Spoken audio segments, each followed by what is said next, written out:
Hola, ¿cómo están? Estamos acá en el canal Sur o No Sur, Psicología desde el sur de Chile. Y la entrevista del día de hoy tenemos la suerte de tener un gran invitado, Cristóbal Morales, quien es bachiller en Ciencias Sociales de la Universidad de Chile, sociólogo de la Universidad de Chile y ha trabajado en estudios e investigaciones con respecto a género, sexualidad y afectividad en educación por medio del programa PASA de la Universidad de Chile. Hoy con Cristóbal vamos a revisar desde una perspectiva crítica, ¿cierto? Desde una perspectiva sociológica, la temática del género. Y cómo el género, de alguna manera, en esta época posmoderna, se encuentra en disputa. Bueno, sin extendernos tanto, vamos con nuestra entrevista.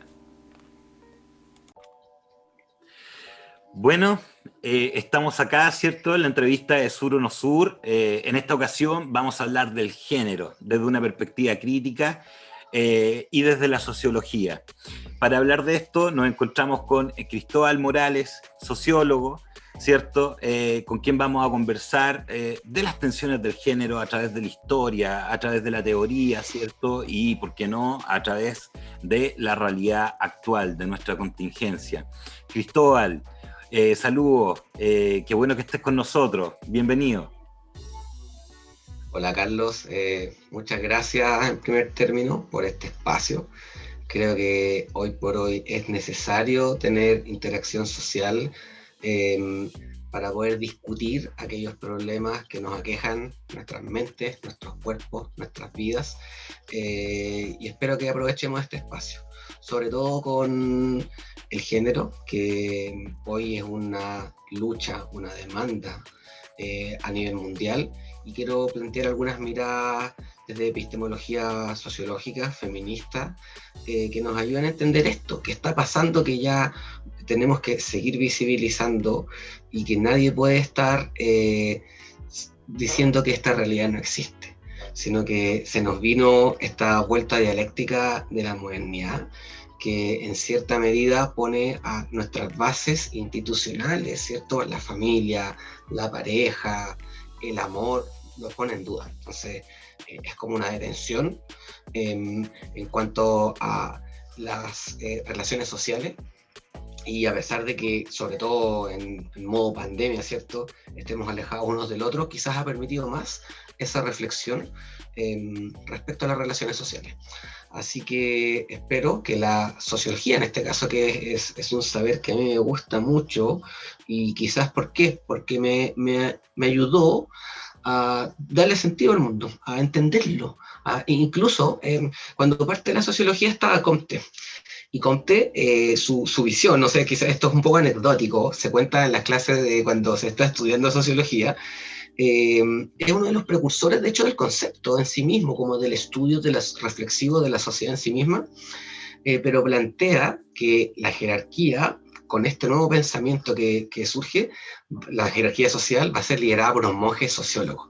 Entonces eran monjes, hombres obviamente, y sociólogos que iban a estar, bueno, en realidad en términos de método, eso lo tomó la sociología clásica, eh, pero en términos de contenido, no. Bueno, entonces es un buen espacio de encuentro. El tema que vamos a hablar, y para mí es como el desde, es un tema que nosotros observamos como hombres desde las masculinidades, con toda esta carga que tenemos, como de quizás tener una infancia sin ciertos miedos que nuestras amigas, compañeras sí lo tuvieron, y por lo tanto es también una sociología orientada a la práctica, en los métodos, en las estrategias o espacios que te puede brindar.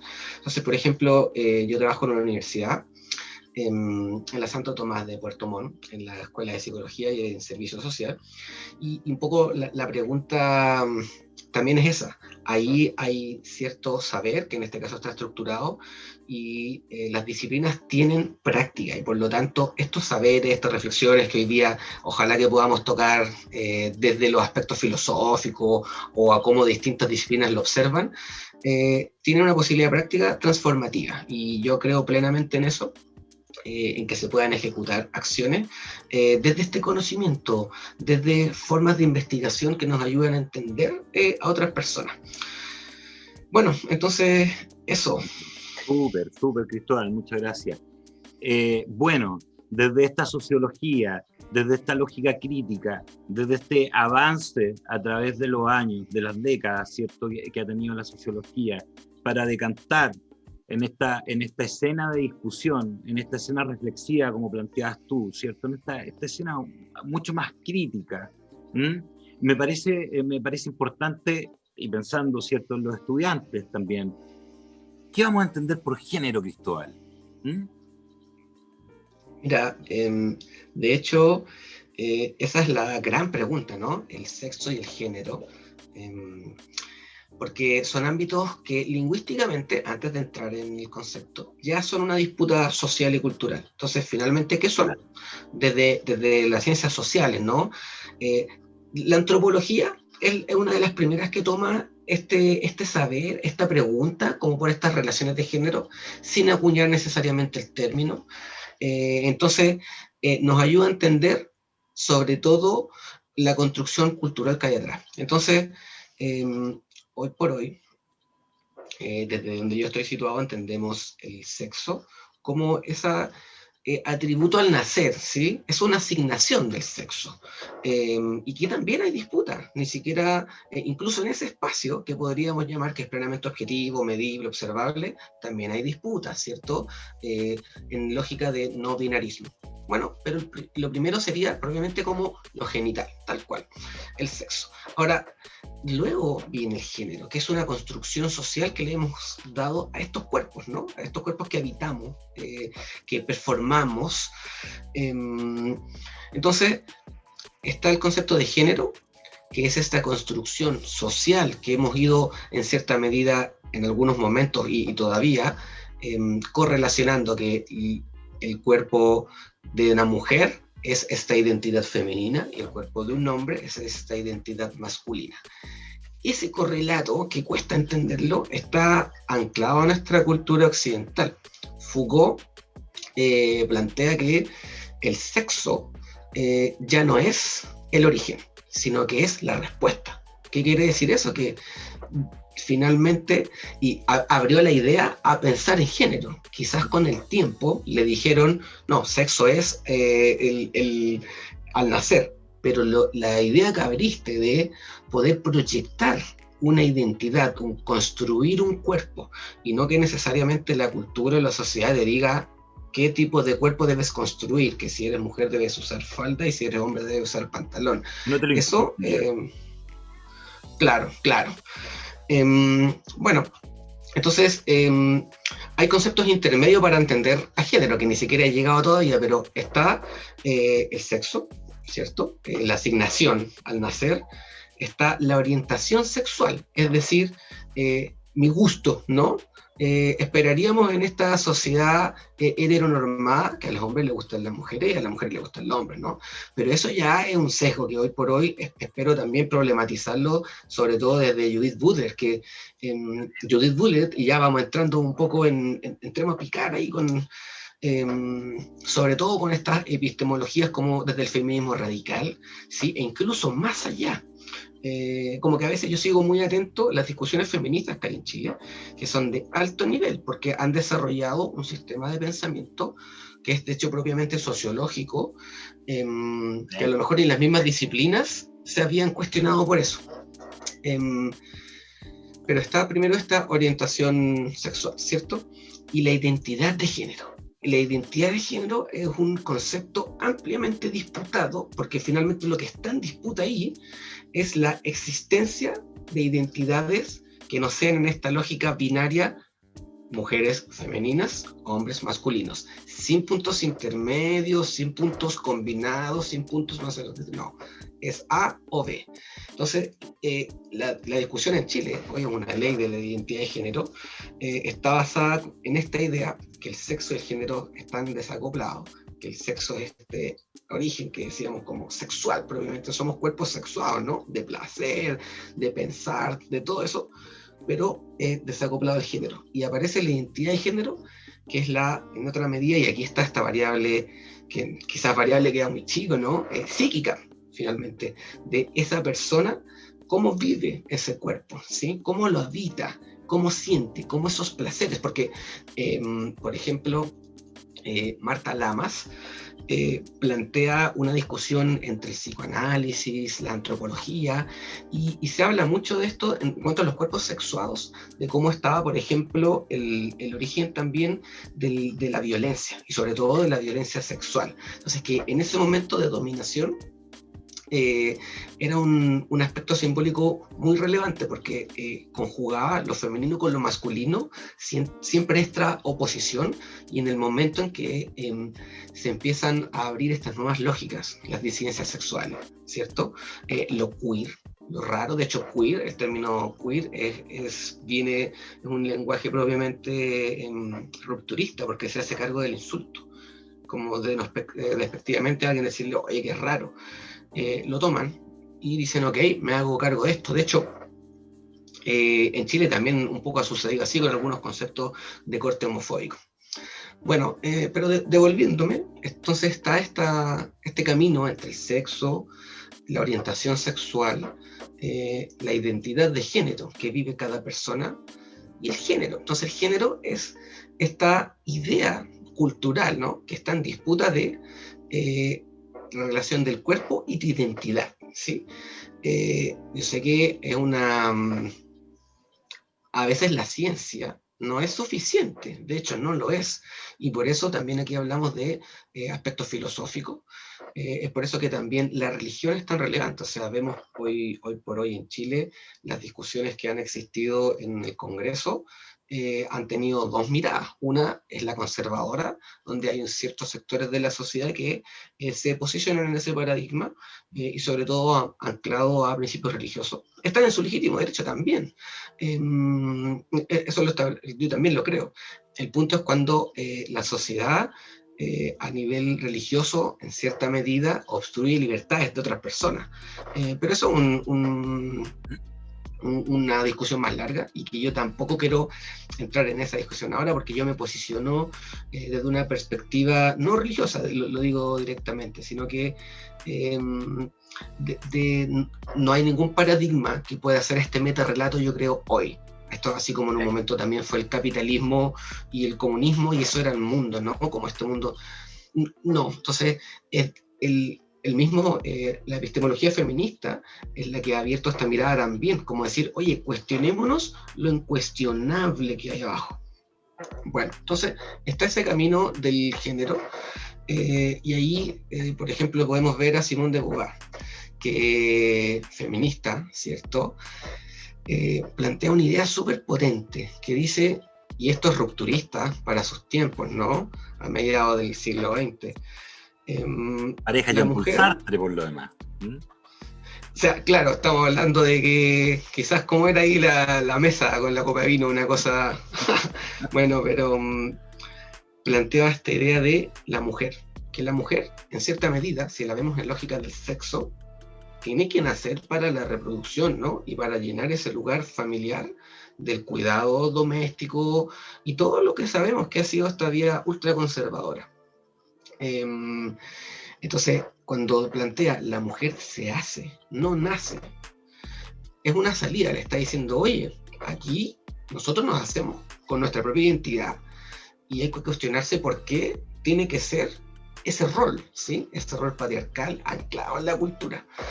Entonces es totalmente fundamental para entender el desanclaje, sobre todo de la mujer de eso, y en el correlato de los movimientos sufragistas. Entonces, en ese contexto, las mujeres obteniendo derechos, pudiendo votar o acceder paulatinamente, como alrededor del mundo, a los puestos políticos, etcétera, se da ese relato que le está diciendo, bueno, nos debemos construir, no solo abre la perspectiva como propiamente de derechos o de la lucha feminista, sino que sin quererlo, y así como también después Foucault dice el sexo es el proyecto, sin quererlo, se empieza a abrir esta mirada que si es que no es A o B, si es que no es esto heteronormativo, entonces, ¿qué más es? Y aquí comienza a salir, ya sobre todo con la influencia del pop, que fue muy relevante en este sentido, el arte y la emergencia de las disidencias sexuales, la liberación, ¿cierto? El movimiento LGTBIQ+, todo lo que conocemos que ha sido de fuerte impacto, pero también resistencia, se comienza a gestar. Y Judith Butler, en la que yo vuelvo de nuevo, y quizás ahora voy a dar esa idea, lo toma todos estos pensamientos que estaban como desagregados, digamos, como buscando un norte, y dice, aquí viene una nueva idea, y la idea de que somos cuerpos performáticos. Entonces, que habitamos cuerpos, que construimos identidades, que si me tiño el pelo, que si hago lo que quiera con mi cuerpo, y por lo tanto comienza a legitimar, por ejemplo, la idea del transvestir, que era, sobre todo en Estados Unidos, en Europa, también como una forma muy sancionada, ¿no? Y sobre todo esta lógica masculina, como un hombre se va a vestir como de mujer, ¿no? Si en esta escala de valores, y ahora, no que yo lo piense, por supuesto, pero en lógica heteronormativa, los hombres están sobre las mujeres, y los hombres, dentro de los hombres, también hay una jerarquía, y está dada también por lo sexual, por las mujeres. Por eso es como, claro, el hombre que está con estas mujeres es como el que gana cierta rivalidad. Entonces, nosotros crecimos en esa lógica de niños, de hombres. Y por eso es que esta discusión es que a lo mejor para que en la práctica, lo que yo decía al principio, nosotros cambiemos eso. En nuestro rol, que puede ser también muy pequeño, pero lo hagamos porque finalmente hay todo un modelo detrás, que es este modelo patriarcal. Bueno, ¿por qué quería entrar ahí con esa idea de la disidencia? Que la encuentro muy interesante. Porque ahí está lo alternativo, ¿no? Lo queer, la diversidad, que muchas veces pensamos solamente como en el lenguaje, como en gay y lesbiana, ¿cierto? Como dos conceptos. Pero es mucho más que eso. Hay muchas más, hoy, entre código sociológico, como categorías, ¿no? Que finalmente son de identidad de género. Entonces, sexos y géneros, un poco cuáles son las personas, las identidades de género que se están viviendo, que son alternativas, que son intersexuadas, que pueden ser poliamorosos, que van a buscar otra configuración de esto que antes era sólido, un poco si vemos esa idea como de Bauman, ¿no? Como lo líquido. Entonces, hoy el amor, incluso la misma trayectoria, ¿no? La misma trayectoria sexual de una persona también puede variar en el tiempo. Entonces, ¿cómo entender esos fenómenos desde las ciencias sociales? ¿Cómo darle una vuelta? ¿Sí? Bueno, ahí quizás me quiero devolver de nuevo. Porque, sí, vamos. ¿Sí? Ahí quería entrar un poco por la violencia. ¿Por qué? Porque el estudio de la violencia, y en particular el estudio de la violencia contra la mujer, que se empieza a desarrollar desde la epistemología feminista, abre no solamente el hecho de investigar, sino que abre una línea de entender la violencia más allá de ese gesto propiamente del matar, del herir, ¿cierto? Que eso nadie cuestionaba que era violencia. O sea, el mundo post-segunda guerra, un poco la discusión habermasiana también con el futuro, le costó poner el ojo, y un poco una crítica que igual ha generado como hartas personas, es que ese lado humano que se generó, como de hecho se desarrollan los derechos humanos y todo eso, ese lado humano hubo algo que le faltaba. Y eso era como esta idea de bienestar, ¿sí? Como de tú mismo, que hoy nos lleva por la pregunta de la calidad de vida, etcétera, etcétera. Entonces, en esa línea del desarrollo de la violencia, es que es importante, para llegar de donde nos estábamos hablando, claro, hablar de la violencia simbólica. Perfecto. Porque también Marta Lamas planteaba, y antes un poco desde Rubin, que plantea el sistema sexo-género, me tuve que devolver, pero Rubin plantea que existen hoy por hoy modelos culturales con sistema sexo-género. ¿Qué significa eso? Que como en cada nivel, en cada cultura, ¿sí?, hay una idea del sexo y una idea del género. En algunas están correlacionados y es lo mismo, y eso sería lo más heteronormativo y una estructura que no puede ser quebrada, así como hay otras que son, no sé, más libertarias. Es por eso que en países sí puede haber matrimonio homosexual, adopción y cosas que en Chile han sido temas ampliamente disputados, la homoparentalidad, ¿cierto? Bueno, un sinfín de cosas. Entonces, habría que hacer una lectura de este sistema sexo-género como sociedad por sociedad un poco. En esa lectura como sociedad por sociedad empiezan a aparecer lecturas respecto a violencias que no eran estas violencias físicas, sino que eran violencias cotidianas, violencias psíquicas, violencias económicas. Entonces, los estudios de género abren esa mirada y dicen, oye, hay otra. Entonces, si pudiéramos imaginar como un plano cartesiano, es como que podríamos hacer un gráfico entre las violencias físicas y las violencias simbólicas. ¿Y por qué voy a esto? Porque ahí está un poco esa disputa cotidiana, esa disputa que es a los micromachismos, a las formas que nosotros tenemos y que están instauradas en cualquier tipo de institución, en el sistema educativo, en la familia, etcétera, etcétera. Y hoy por hoy también, por ejemplo, en lo que es la violencia virtual o a través de internet o a distancia. Entonces es un fenómeno que es mucho más presente incluso de lo que lo hablamos. Y por eso es como tarea, cierta medida, de las ciencias sociales igual, levantar estas temáticas. Bueno, entonces quiero seguir discutiendo eso. ¿Por qué traje lo de la violencia como de golpe? ¿Por qué? Porque las nuevas teorías intentan entender estas nuevas identidades, pero en relación todo el tiempo con una violencia. ¿Por qué para el desarrollo de estas identidades debe existir un sistema de violencia? Y ahí aparece el patriarcado. Entonces, el patriarcado, este sistema social, cultural, está en todas nuestras estructuras, básicamente. Entonces, pensar en una lógica no binaria, teorizar acerca de eso, pensar acerca de nuevas sexualidades, en otras palabras, es problematizar este sistema patriarcal. Y este sistema patriarcal no es solo las ideas de lo sexual, ¿no? Es también un sistema económico que está anclado a eso. Por eso yo valoro mucho, por ejemplo, la disputa del feminismo radical, ¿no?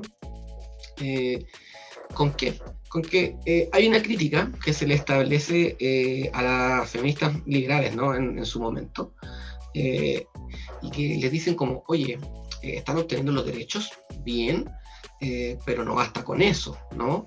Deben haber más transformaciones sociales, políticas y las culturales, que las culturales son las de raíz.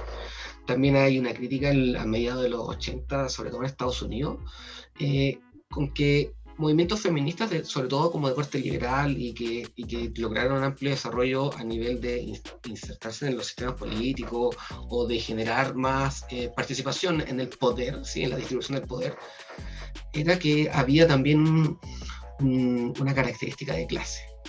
Entonces viene todo este feminismo afro que nace y que dice, oye, en cierta medida no podemos caer en que a lo mejor vamos a también hacer una división entre los grupos de mujeres principalmente.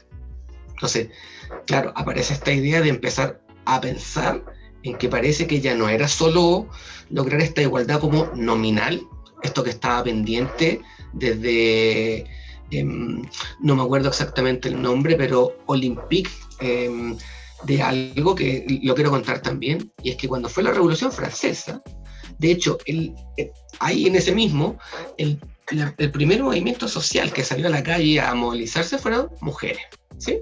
Entonces, después, este despertar revolucionario convocó fue transversal a la sociedad, pero ese primer eslabón fue de las mujeres. Las mujeres jugaron un rol clave, hay como hechos anecdóticos, como que, por ejemplo, como eran peluqueras, se pasaban información.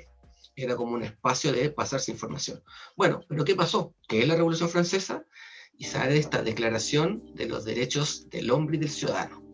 ¿Y qué se nos quedó atrás?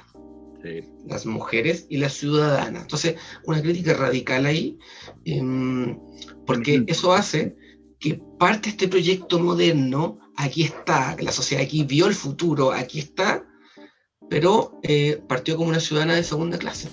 Entonces, eso que viene con los movimientos feministas y que empiezan a develar como este entramado, más adelante, y volviendo como a esta mirada del feminismo afro, abrió la puerta a la interseccionalidad, y que un poco hoy, yo ahora he estado como sobre todo hablando de entender la diversidad, lo múltiple, lo interactivo, lo performático que se está dando hoy, ¿cierto? Pero quiero llegar con otro paradigma y que a lo mejor juntos podemos como discutir, y que es la mirada interseccional. Y esta mirada interseccional también está poniendo en duda ya no solo una categoría, sino el sistema patriarcal en su totalidad. ¿Por qué? Porque las mujeres se dieron cuenta que, claro, que está este movimiento de feministas más blancas, de clase alta, y que aparecen otros tipos de movimientos, y dicen, bueno, aquí hay una variable de clase social, ¿no?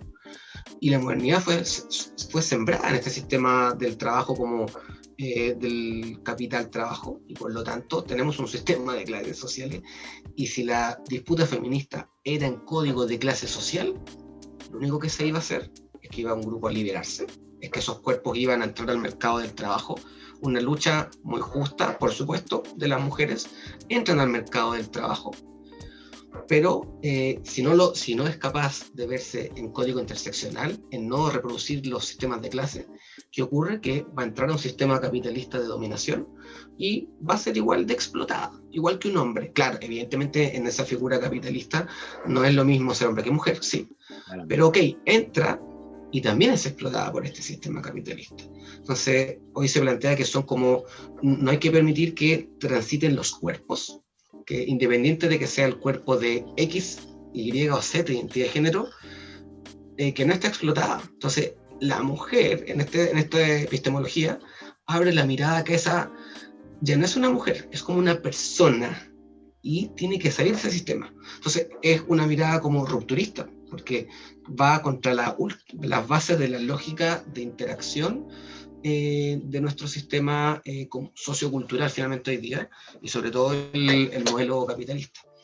Bueno, entonces la mirada interseccional plantea mirar este fenómeno en una lógica de privilegios o no. Entonces estaría, por ejemplo, la lógica binaria, hombre y mujer, como que hombre tiene más valor, si pudiésemos ver como yo siempre digo como una estrella, entonces como que uno jugara a posicionar de más o menos valor algo. No es lo mismo ser de clase alta o clase baja, no es lo mismo pertenecer a un grupo indígena a que no es lo mismo tener más educación a que no, y así se genera un código interseccional. Entonces, eso es develado en cierta medida, a pesar de que la sociología más estructuralista y todo siempre han hablado de esto, pero con una fuerte mirada como económica de las clases sociales. Aquí viene una mirada como más cultural, ¿sí? Entonces dice, oye, está súper bien que ganemos estos derechos. Y aquí se empieza a gestar el área del feminismo radical. Y dice, bueno, no basta con tener el acceso a la igualdad nominal. Hay que destruir ese sistema patriarcal. Y el sistema patriarcal, ¿a qué está anclado? A la familia, a la pareja, a la heteronormatividad, al capitalismo. Yo sé que uno va a decir, oye, pero ¿cómo haciendo que vote el capitalismo, no? Pero como a esa estructura de base de la relación capital-trabajo, explotada, ¿sí? Como que podría no serlo. Entonces, sistemas económicos feministas proponen trabajos colaborativos, como pensado en otra lógica, no de la competitividad, que es esa lógica masculina, ¿sí? Desde la masculinidad, ¿qué escribimos? ¿Qué relatos escribimos? ¿Sí? ¿Qué hacemos? No sé, ¿qué haces tú, Carlos, en nuestros grupos, por ejemplo, de WhatsApp, de hombres? ¿De que nos reímos? ¿De que no? Esto que ahora está seriamente acusado, y me parece que es impresentable, de Flor Motúa, ¿cierto? ¿Y por qué lo menciono? Porque ahí se observa creo, a mi juicio, y como por poner un estudio como de caso, no sé, esto es una interpretación. Cuéntanos un poco para los estudiantes que no sepan qué pasa con Florcita Motúa. A ver, cuéntanos un poco. Mira, sí, entramos al tema que lo tenía preparado para más adelante, pero entramos.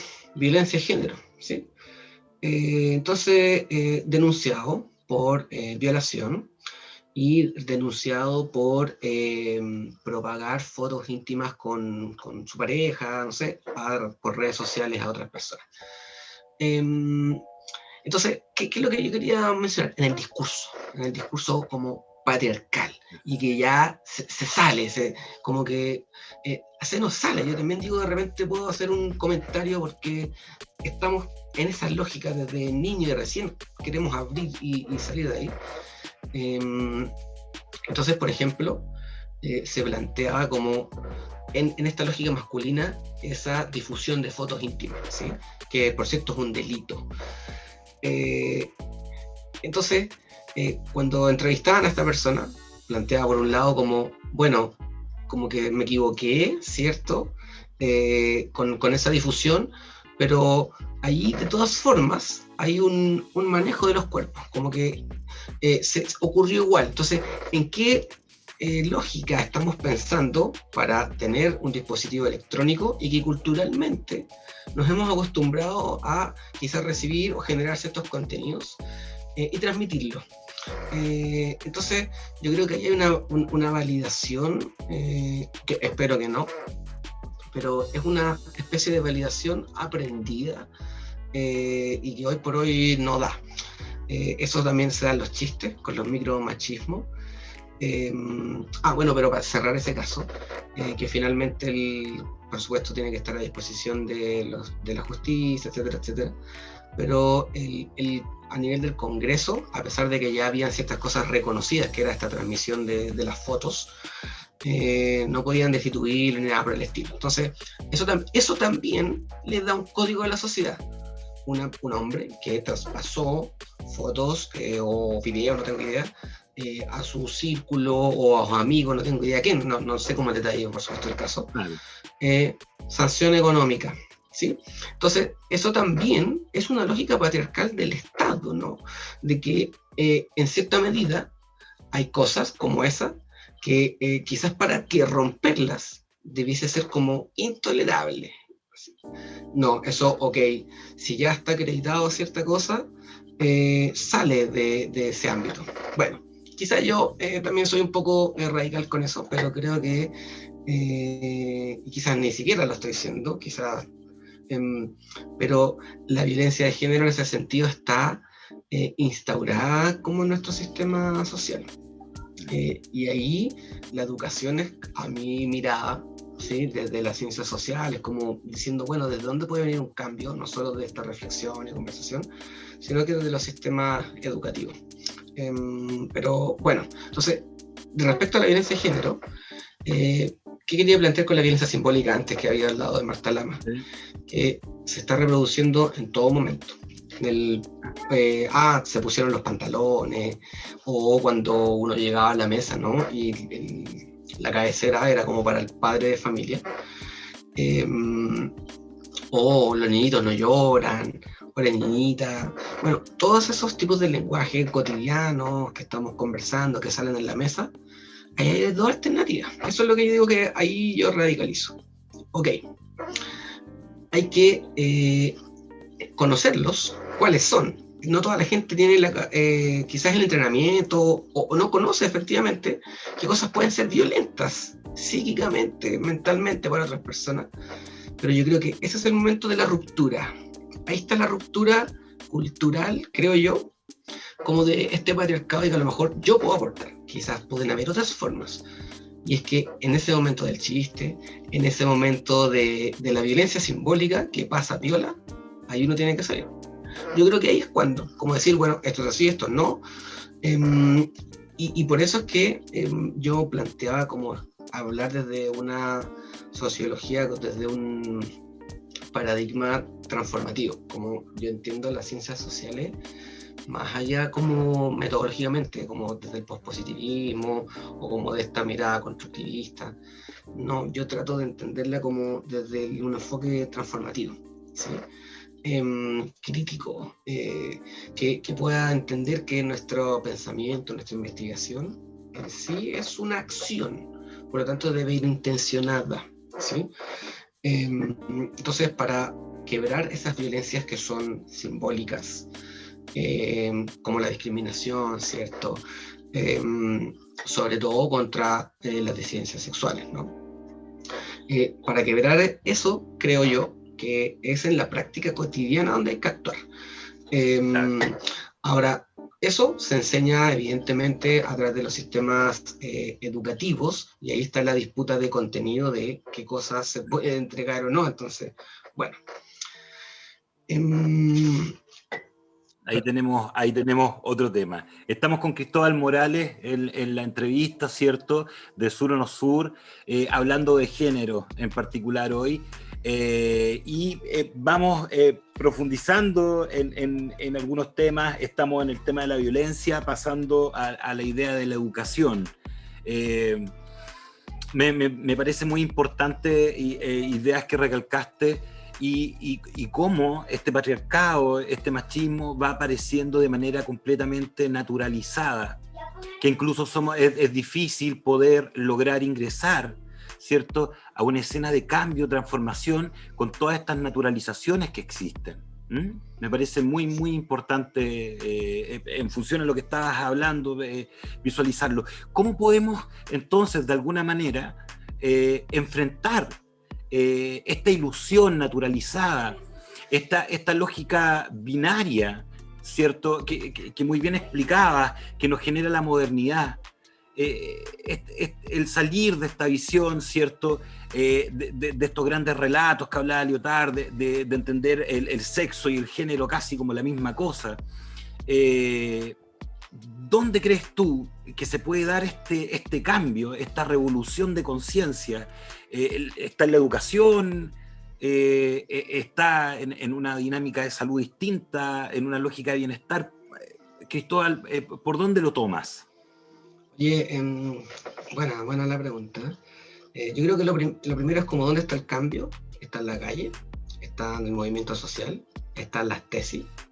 Yo creo que la performance, para mí las tesis fue lo más rupturista que he podido presenciar en mi vida.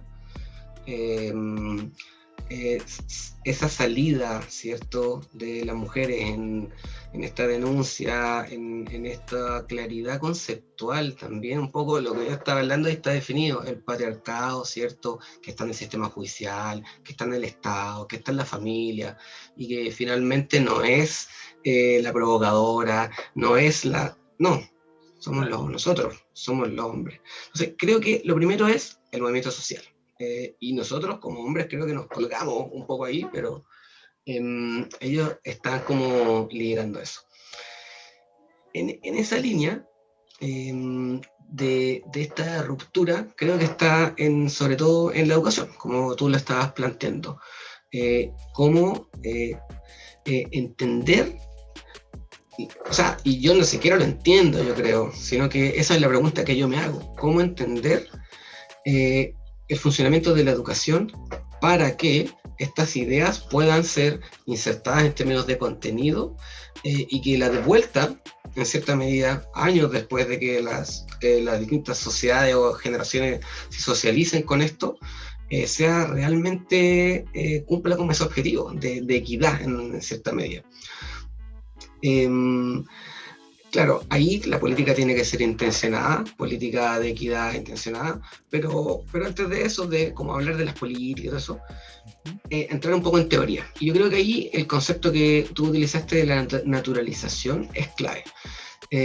Porque, por ejemplo, si pensamos en Bourdieu, nos trae dos conceptos muy útiles, el de socialización y el del hábitus. Entonces, hace una distinción que es clave para entender este fenómeno y la violencia, y que quizás ahí, en esos sistemas, pensar los dispositivos psicológicos, el trabajo social, entrando en cada uno de esos sistemas como una lógica un poco funcionalista. Y lo primero sería de la socialización primaria, ¿sí? La familia, ¿sí? La socialización primaria es tu familia, donde a ti te dicen esto es así, esto es así, y tú ves cómo funciona el mundo, y así es, tal cual. Y si no, no hay, o sea, no hay si no, no nomás, ¿cierto? Aprendemos la religión, aprendemos la forma de la familia, aprendemos la violencia, legitimamos también eso. Ahí quizás nuestras generaciones nacimos y tenía que haber como un papá y una mamá, y que la mamá está a cargo de la casa y el papá sale a trabajar y genera las lucas. Entonces, ese modelo se aprende, se aprendió. Quizás hoy por hoy hablarle a mis abuelitos, no sé, que paz descansen, pero quizás les costaría entender este mundo. Obvio, si estaban en un mundo completamente distinto. Bueno, entonces, en ese primer espacio familiar se genera un hábitus, que es como la idea del hábito, o algo que estamos habituados, pero va más allá. Este concepto de hábitus que es muy fuerte, que para las ciencias sociales es metodológicamente muy utilizado, no solo por la sociología. De hecho, se conecta con la naturalización ahí, con la mirada como comunitaria. ¿En qué? En que generamos una forma de relacionarnos día a día que está impregnado de este saber como de lo que hay que hacer o no hay que hacer, ¿sí? Que viene desde muy niño. Entonces, esta naturalización, la única forma de quebrarla sería con lo que se conoce como el momento de la concientización y la desnaturalización. Pero, ¿cómo hacemos eso en la familia? Porque es como que llegara un agente externo y dijera, bueno, esta familia es así, cambien, no, esto está mal. Es muy difícil. Y por eso que la familia en sí, sobre todo hombre-mujer, está a la base de este modelo patriarcal, en otras palabras, y que está muy ahí como entrelazado también con el sistema económico. Bueno, pero luego, y Bourdieu plantea este paso, esa persona sale de esa familia y va ¿a dónde? Y ahí venimos nuevamente con Foucault al sistema educacional. Entonces, ahí hay una pregunta.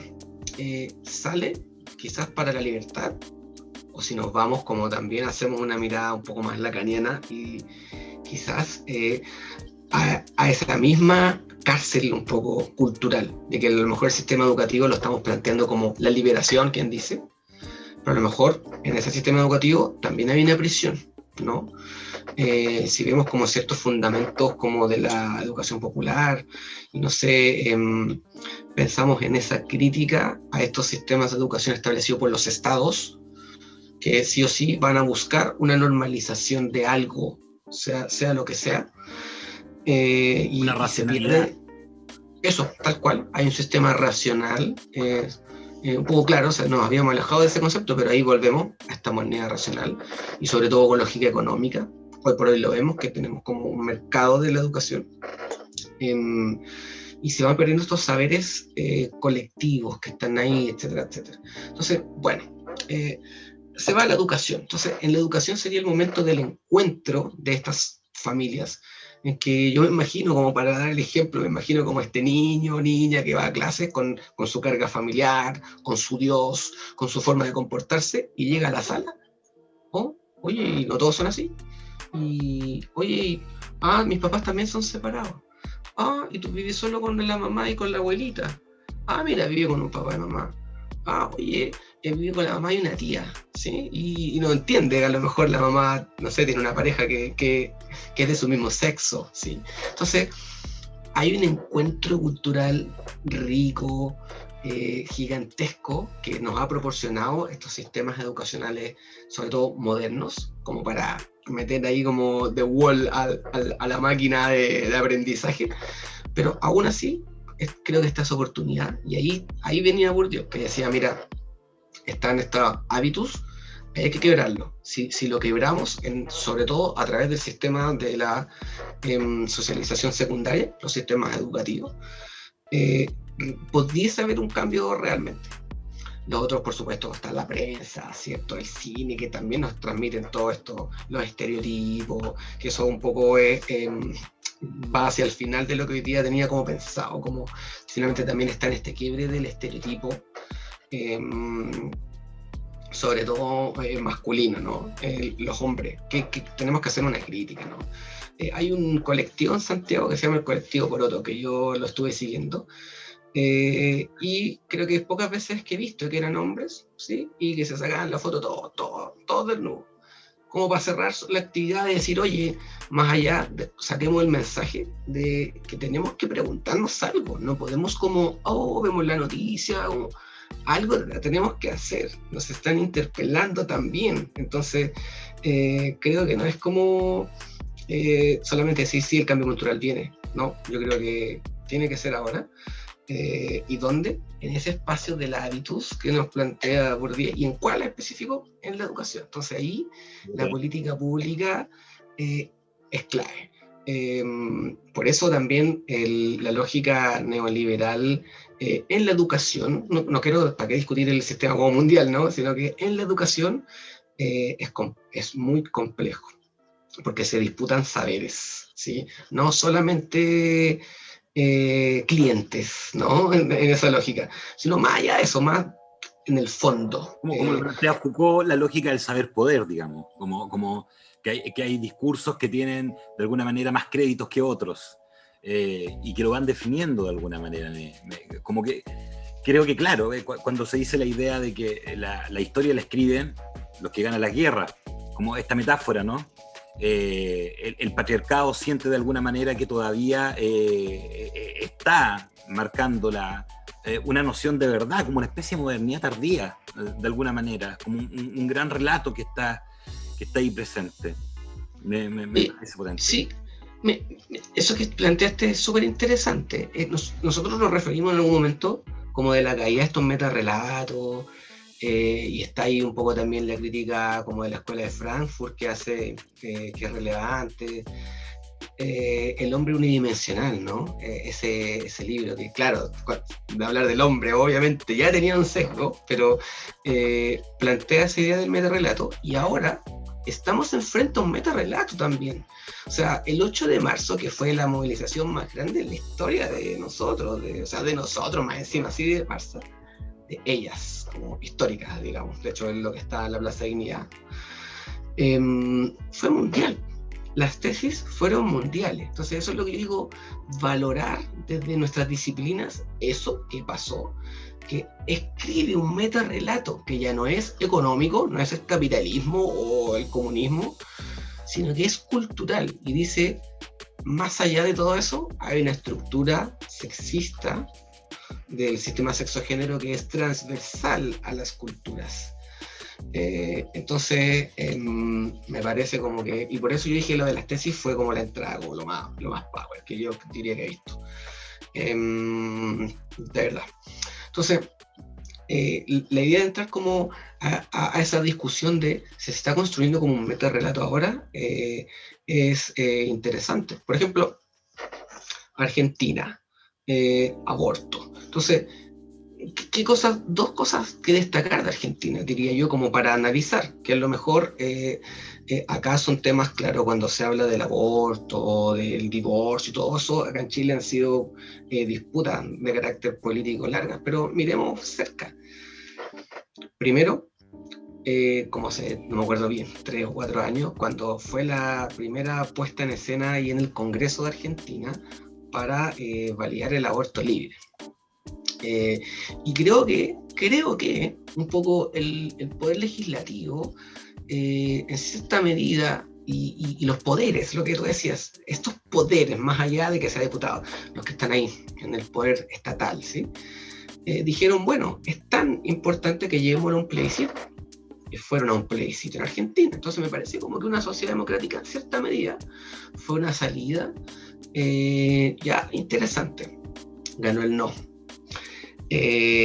Claro, y los movimientos feministas argentinos, de hecho, yo diría que hay corrientes radicales, muy radicales también, sobre todo como que a lo mejor incluso estos mismos relatos que estamos llevando a cabo podrían ser muy criticados, en tanto que somos los privilegiados, y le encuentro en cierta medida la razón. Bueno, entonces se generó esta segunda ida al Congreso, en donde sí, todos sabemos que fue aprobado, etcétera, etcétera. Entonces, me parece que dan cuenta de un cambio cultural importantísimo, que rompe, no sé si finalmente, pero rompe esta idea de que el cuerpo es propiedad de la mujer, es propiedad del Estado. Entonces, eso es, yo creo que lo más transformativo, porque en cierta medida lo que nos planteó Simone de Beauvoir también es que el cuerpo es político, ¿sí? Entonces, la mujer antes no tenía ese poder sobre su cuerpo, tenía que casarse, tenía que reproducir, ¿cierto? Y si no, de hecho, si llegó a los 30 y no ha tenido hijos, de hecho, su condición de mujer está como en duda, ¿sí? Entonces, es muy duro, ¿no? Y ahí la cultura nos muestra como ejemplos, no sé, como se te pasó el tren, y que llegar como al ambiente familiar, y tú como, y tú no vas a tener. Entonces, esa no maternidad, que hoy también es otra línea de trabajo y otra de desarrollo, que también es un movimiento, como las no mothers en Estados Unidos, que fueron las primeras en plantear como un movimiento radical de no maternidad. No sé si las primeras, no sé si es detalle histórico, pero como con fuerza. En cierta medida, le entrega por primera vez a la mujer una propiedad mucho más acabada de su cuerpo. En ese sentido, hay que destacarlo, porque siempre ha sido propiedad del Estado, del hombre. En Chile hasta hace poco, hasta hace nada, se separaba un hombre y una mujer, y el hombre se podía ir a casar hacia el tiro, y la mujer tenía que esperar un periodo que no me acuerdo exactamente, pero era como 9 meses, un poco más, como pensando en si había quedado embarazada. Entonces, está impregnado de patriarcado todas nuestras instituciones modernas. Bueno, entonces había pasado eso del caso de Argentina, por esta discusión del cuerpo, y porque cuando también pensamos en el cuerpo, ¿dónde lo nombramos antes? En lo performático, ¿sí? Y quizás quiero hoy navegar un poco todavía no quiero llegar a la educación, creo que esa es como todavía es muy aterrizado en términos de propuesta. A lo performático, a todo lo que implica hoy por hoy, sobre todo el ámbito transgénero, lo queer, ¿cierto? Por ejemplo, hace un par de días, lamentablemente a nivel local, fue asesinada una activista transgénero en Puerto Montt. Entonces, nos dice, oye, esto no es tanto una discusión, o sea, lo que estamos hablando no es como solo del mundo de las ideas. Hay gente que está muriendo por este cambio cultural. Así de fuerte y de arraigado también está nuestro sistema patriarcal, ¿sí? Por ejemplo, a las diputadas chilenas que están llevando el aborto libre ahora al Congreso, las han acusado de asesinas, literalmente, no sé, no me acuerdo los conceptos, pero como de estar en contra de la vida. Entonces, ok, si nos situamos en perspectiva religiosa, y creemos eso religioso, que no puedo negar lo de alguien, ¿sí? Quizás tiene un fundamento. Entonces es difícil dialogar en esos aspectos que son ideológicos, y que la ciencia también lo puede ser, ¿sí? Es difícil dialogar. Por eso a lo mejor creo en los sistemas democráticos que puedan ayudar a eso, a pesar de que la democracia ahora es como ilusoria, ¿no? Patriarcal en este código de género, pero es complicado, ¿sí? O sea, el otro día, ayer, no sé, uno de estos días, salió nuestro presidente Piñera haciendo un punto de prensa por el cambio del ministro de Hacienda, y las fotos eran, si no me equivoco, como 14 hombres. Entonces no había una mujer. Entonces decimos, mira, esto nos tiene que dar señales de lo que está ocurriendo, de cómo está el poder, el peso. Entonces, en esa medida es una disputa de poder. Pero vuelvo al tema del cuerpo, yo quería hablar de lo transgénero. Creo que se está levantando muy fuerte un destape de todas las disidencias sexuales. Y creo que ahí necesitamos visibilizar espacios, y nuevamente nos lleva a esta idea como de lo queer, de lo alejado, de lo multicolor, de lo diverso, y nos cuesta entenderlo, diría yo. Estamos tan estructurados desde los sistemas familiares, educativos, de la prensa, que es raro, que lo rechazamos. Y la verdad es lo que yo como que invitaría a explorarlo. A mí puedo decir que tengo bastantes amigas, amigos, amigues, ¿sí? De las disidencias. Y es un mundo enorme por explorar, distinto en términos de, del querer, del afecto, de cosas que están en otro código, ¿no? Por ejemplo, el otro día hablábamos de poliamor, ¿sí? Algo que es impensado, como en esta lógica de la familia nuclear, esa familia funcional, ¿cierto? Occidental, que claro, está la fidelidad hombre-mujer y toda una trayectoria como un proyecto de vida que hay que poner, ejecutar y vivir nomás. Como que hay que ir y... Sí, tal cual, tal cual. Después recuérdame eso, porque quiero contar una anécdota. Dale. De una clase de sociología, cuando hablamos de esa tradición, si después me puede acordar, por favor. Dale.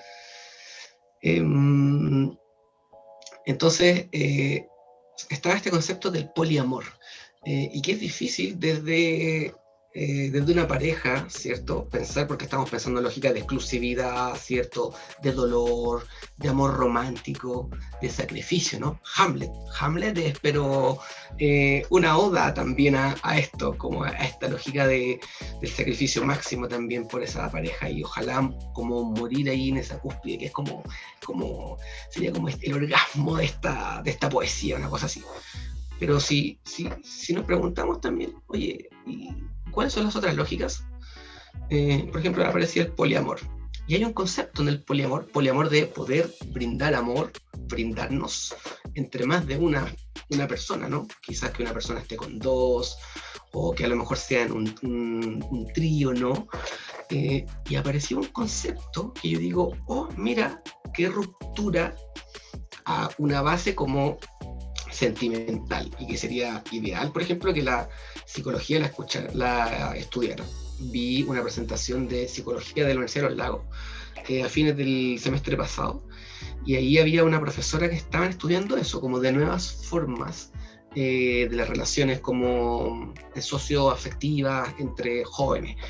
Bueno, ¿y cuál es el concepto de conversión?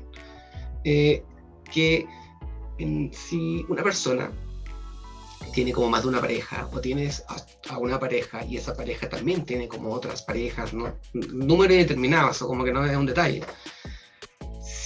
Si tu pareja va a estar con otra persona, tú en ese momento que no estás con tu pareja, que sería impensado desde esta lógica, ¿cierto? De Titanic y impensado que no estar tú con tu pareja, cuando la otra pareja está junta, tú estás disfrutando y amando quizás también a tu pareja, porque en ese momento está también en un goce máximo.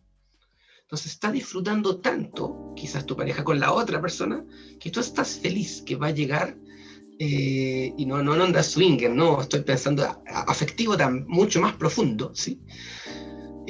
Vas a disfrutar si la otra persona lo disfrutó. Entonces eso, ¿por qué doy este ejemplo que es súper específico?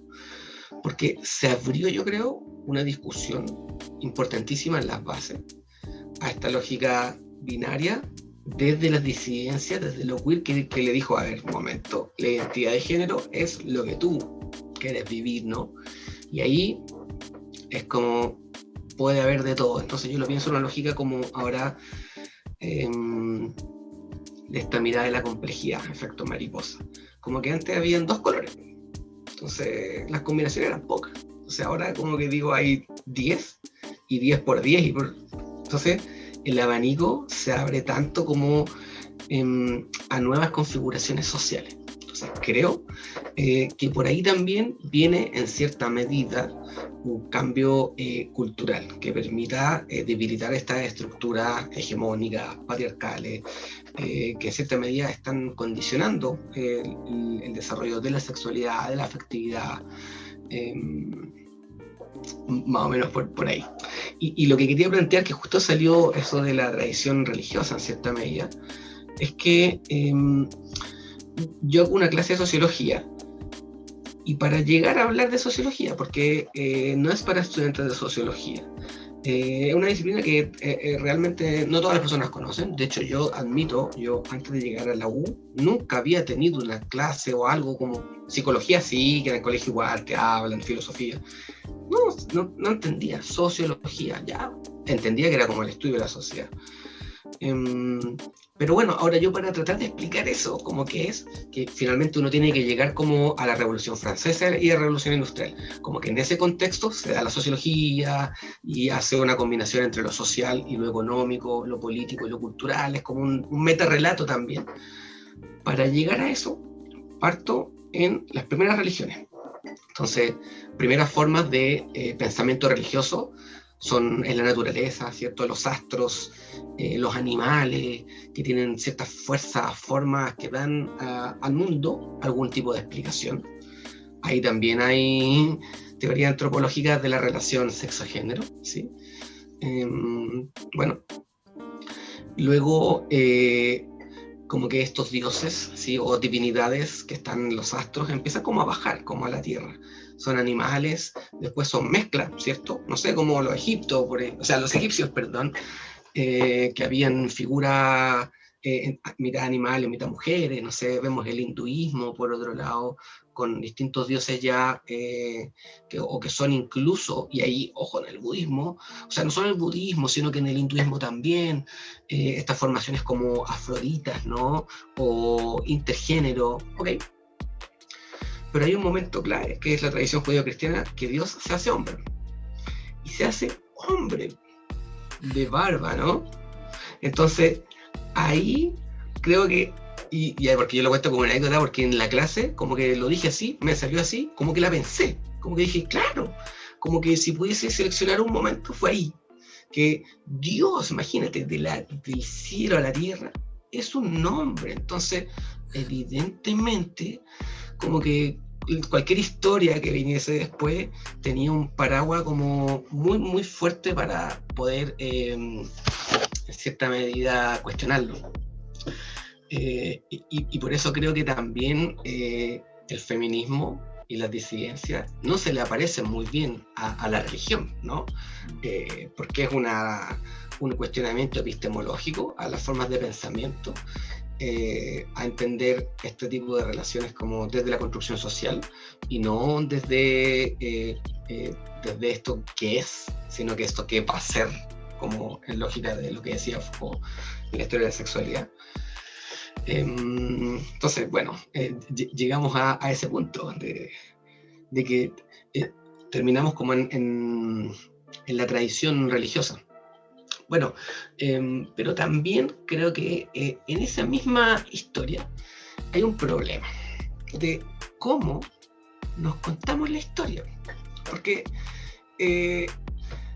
hay dos cosas. Está por un lado contar la historia de los hombres y también desde los hombres, ¿sí? Que es lo que hemos hecho como en términos historiográficos, o cuando la misma religión ha escrito sus bases, más bien dicho, teóricas, ¿sí? Si vemos la base como judía, cristiana, musulmana, ¿sí? Los profetas eran principalmente hombres, y así empezaron a construir su relato. Bueno, por un lado está eso, ese es un gran problema, que toda esta historia que sabemos cuesta observarla desde otra perspectiva, porque a veces no está. Y cuando está el efecto Matilda, que no sé si, no es muy nombrado ahora, pero está emergiendo más en esta discusión, sobre todo de las investigadoras mujeres que han visibilizado este concepto y que quiero aprovechar como de compartir. Y es esa invisibilización del conocimiento que han construido las mujeres y que se lo atribuye principalmente, se le da como esa fuente a un hombre. En la sociología hay un tema ahí, porque de hecho, mira lo que voy a decir, como lógica súper machista, diría yo. Se habla de los padres de la sociología. Marx, ¿cierto? Con esta mirada sobre todo del trabajo, de lo económico, una mirada materialista, como antropológicamente materialista, un estructuralismo ahí. Está esta mirada de Durkheim, que es la idea del sistema, como de este inconsciente colectivo que había, como que algo nos conectaba, y ahí viene como esta idea de que hay múltiples sistemas, que somos como una sociedad orgánica, ¿sí?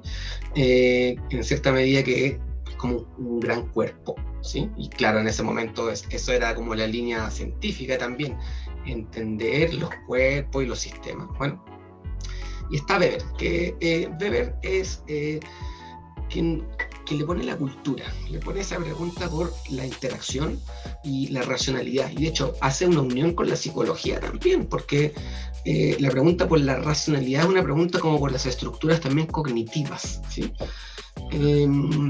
Entonces Weber, ya, a eso quería llegar, de partida digo, los padres de la sociología, y como que, ¿y acaso no había mujeres? Ya, voy para allá.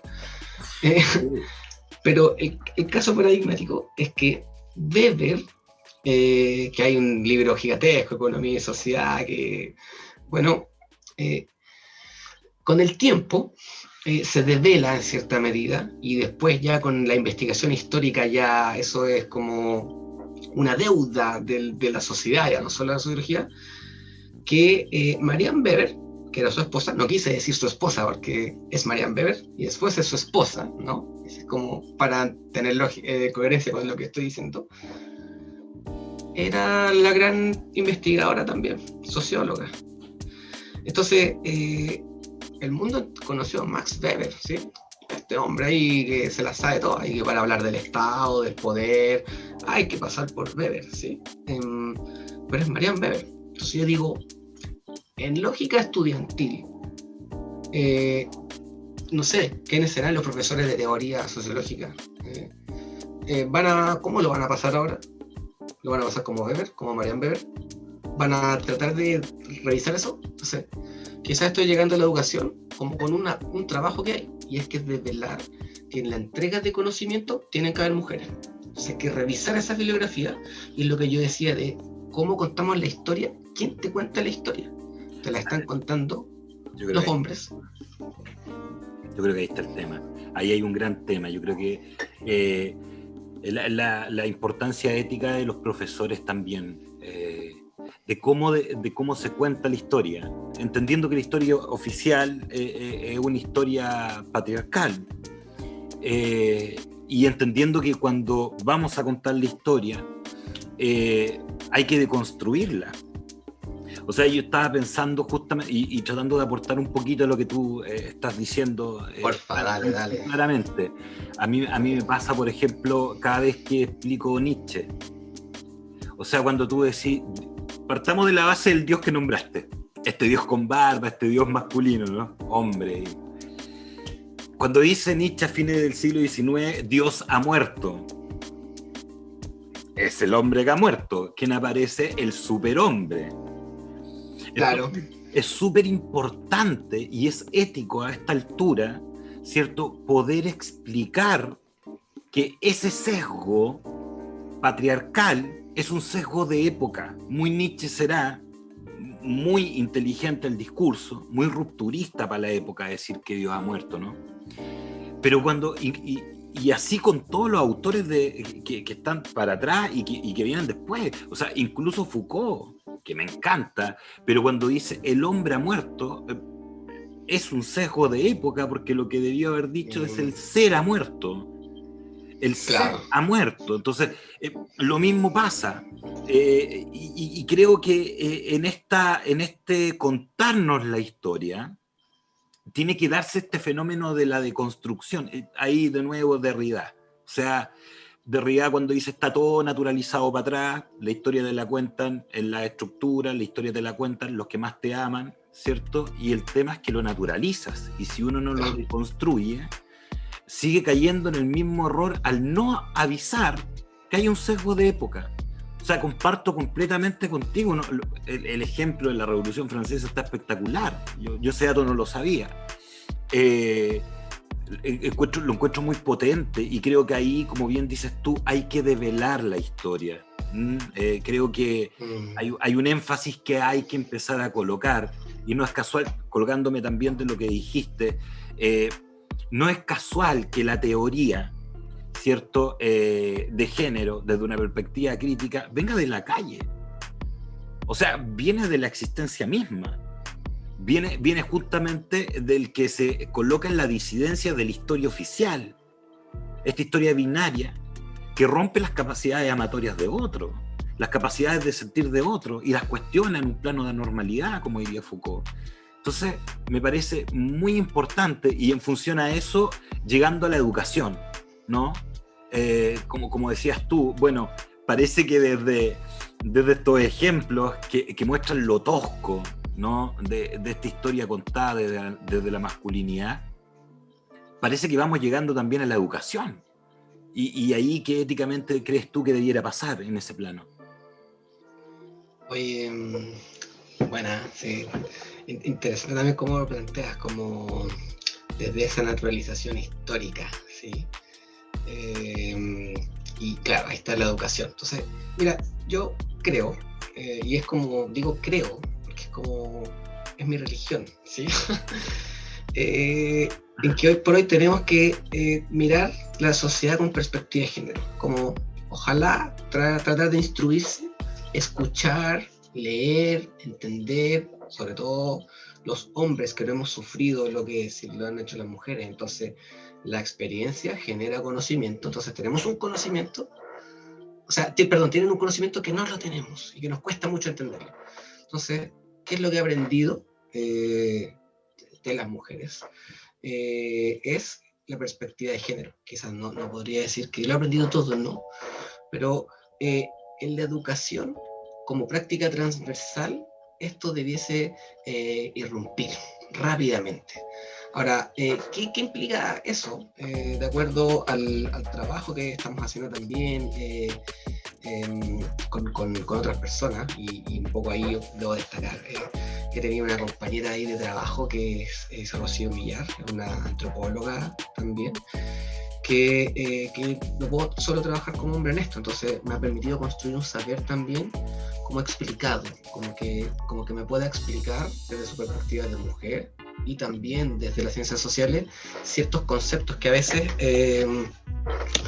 nos cuesta entenderlos. Bueno, pero la perspectiva de género, ¿cómo incorporarla en la educación? Claro, obviamente que es una buena pregunta que pueda responder así como no hay una solución de una. Pero sí o sí hay que tener la disposición. Eso es lo que más importa, que los sistemas de poder que administran los sistemas educacionales tengan la disposición. Es muy difícil llevarlo a proyectos, planes, y si es que no hay un relato también coordinado, ¿sí? Entonces, veamos un poco en Chile, ¿qué pasa? A nivel de la educación superior, ¿cierto? Han habido avances importantes, relevantes. Aquí es clave para hablar de género y educación como en un código sociológico. No puedo no ir al Mayo Feminista del 2018, que fue, todo partió con denuncias, ¿cierto?, de abuso, de acoso, de sexismo en la educación, contra docentes, evidentemente, o directivos de algunas universidades con poder, ¿sí? Entonces vino esta ola, primera, yo diría como una de las, no sé si primera, pero una ola feminista muy fuerte, con tomas, ¿cierto?, con movimiento, y denunció claramente el sexismo en la educación, no solo en el contenido, sino que en su estructura, ¿sí? En que, por ejemplo, las posiciones de poder principalmente estaban para los hombres. Ahí, en términos, por ejemplo, no es que los hombres sean más, de hecho, en Chile, el año 2008, es cuando se completa en la educación superior un 50 y 50 mujeres y hombres, y hoy por hoy hay más mujeres en la educación superior en pregrado, son un 53% versus los hombres. Y de hecho en las universidades privadas es más, es un 57%. Entonces, ya, tratemos de valorar qué es lo que hay que valorar, la paridad, ¿sí? Pero al menos la Convención de la Mujer en Beijing y también algunos postulados de la UNESCO han planteado que esa era como, la paridad es la base para un siguiente paso, que es la equidad. Es como que recién decir, ahora que están en términos de cantidad como más o menos iguales, parten las transformaciones estructurales. Entonces, ¿qué es lo que ocurre? Que en el pregrado, y pensemos en la trayectoria de la duplicidad del rol del hombre y la mujer, y en este caso estoy hablando netamente de la educación superior, las estructuras no están armadas, por ejemplo, para la mujer que quedó embarazada, o sea, no sé si, que está embarazada, ¿sí? Suena un poco mal, como salas cunas, cuidado, no sé, quizás ahora ya estamos en modo online, pero a lo mejor en ese momento también de estructurar que puedan participar online de algunas cosas, no sé. Entonces, tiene una tasa de salida menor a la de los hombres. Después va al posgrado, y del magíster se reduce drásticamente esto, estamos hablando de las mujeres cerca de un 30%, y en el doctorado ya ni hablar, y porque también viene más tiempo, o por ejemplo si una mujer por ejemplo hizo un magíster y después quiere hacer un doctorado, pero entre medio fue mamá, y en cierta medida la academia te sanciona ese tiempo de no ejercer como labores académicas, ¿no? Y el hombre sigue produciendo. Y es lo mismo que ahora se ha visto en algunas investigaciones en modo pandemia, que las mujeres bajaron su cantidad de publicaciones y los hombres las subieron. Claro, que si la mujer tiene más pega todavía, entonces el hombre de hecho descalzó, mira que heavy. Bueno, entonces lo primero es pensar que, ok, ya tenemos un sistema en cierta medida paritario de ingreso, que no es nada más que eso. Entonces, ¿cómo hacer que las relaciones adentro sean con equidad de género? Ahí, y eso es perspectiva de género, es poder mirar algún problema social buscando cuál es la diferencia de género que hay, cuál es la desigualdad, para identificar las brechas y que en esas brechas se generen políticas. Entonces, ¿cierto? Y por ejemplo, ya hablemos del estamento, por ejemplo, académico. Hay brechas, pero sustantivas, en las posiciones de hombres y mujeres, ¿no? En las posiciones de poder también. Yo me acuerdo cuando fue hace como el 2018, si no me equivoco también, o el 2017, bueno, cuando salió esta foto de los rectores, ¿no? ¿Te acuerdas? Y había una rectora. Entonces, ahí fue también, como que... Baja. Sí, por eso es bueno verlo también, como que qué bueno que pasó en cierta medida, para que podamos decir, oye, sí, ¿por qué será, no? ¿Por qué será que las mujeres no son las rectoras?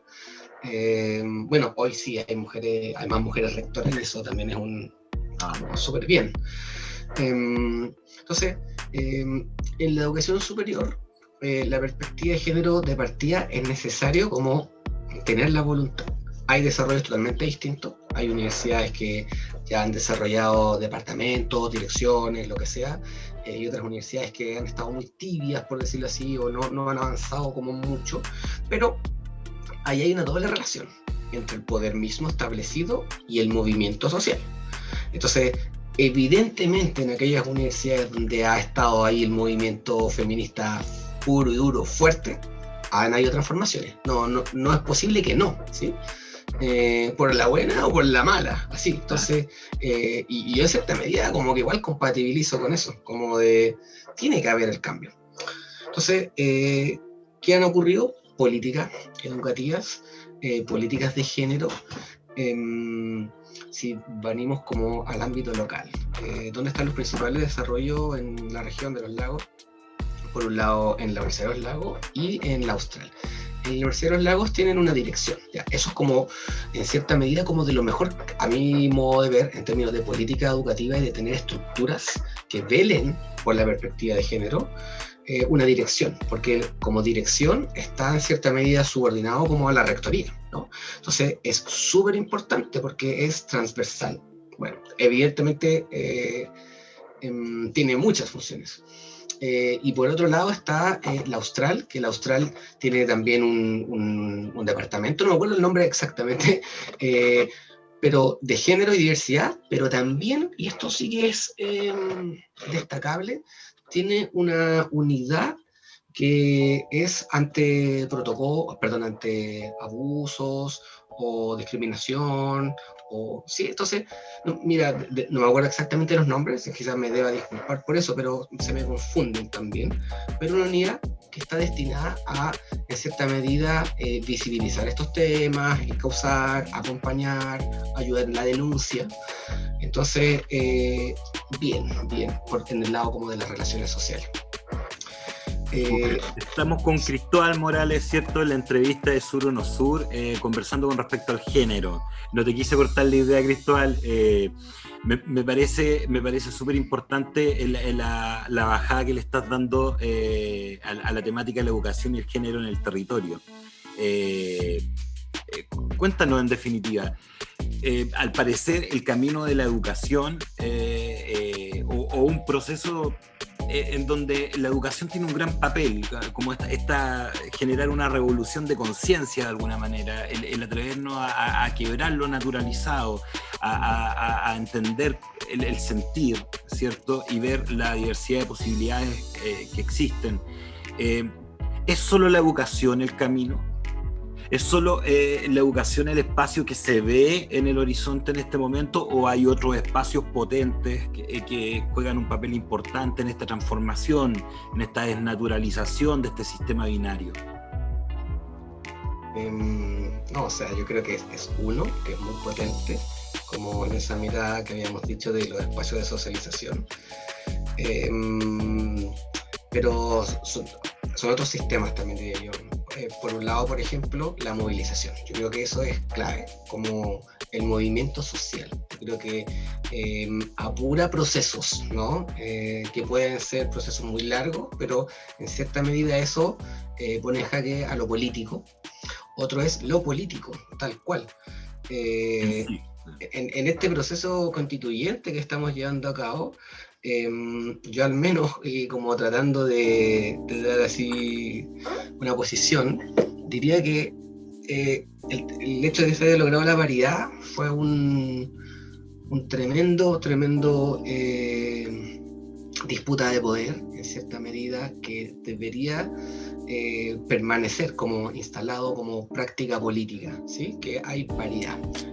Eso yo creo que va a permitir hablar con otras racionalidades en el interior de ese espacio político. Creo que ahí hay una lucha clave.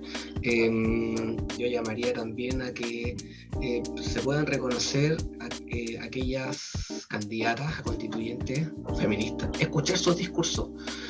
Creo que hay mucha claridad, creo que de verdad han construido relatos tan claros y certeros de lo que hay, que se transforma en respondiendo a la pregunta, en el espacio político como un espacio principal de aquí de disputa del poder. La estructura estatal está completamente masculinizada, ¿cierto? Hemos visto, no sé, casos emblemáticos donde no ha existido ningún tipo de perspectiva de género y por lo tanto estoy pasando como a espacios, viendo cuáles son esos espacios, que es lo judicial. Entonces, el poder judicial es clave. O sea, ya el concepto de femicidio, en cierta medida, se agradece como concepto. Lamentable que exista, pero le da otra configuración al delito que antes teníamos como un homicidio, ¿no? Le da un sentido distinto. Entender que ese crimen fue cometido en razón de género, ¿cierto? De un vínculo, y que se logró en Chile esta ampliación, que antes si tú no estabas casado, conviviendo, no. Entonces ahora no, ahora se valida que si hay un vínculo, una relación, se activa esto y tiene como mayores penas. Entonces creo que lo judicial también es clave, de dar señales, como ya lo hablé al principio, en un momento como de violencia de género, es clave cómo lo judicial pueda o no sancionar la violencia de género.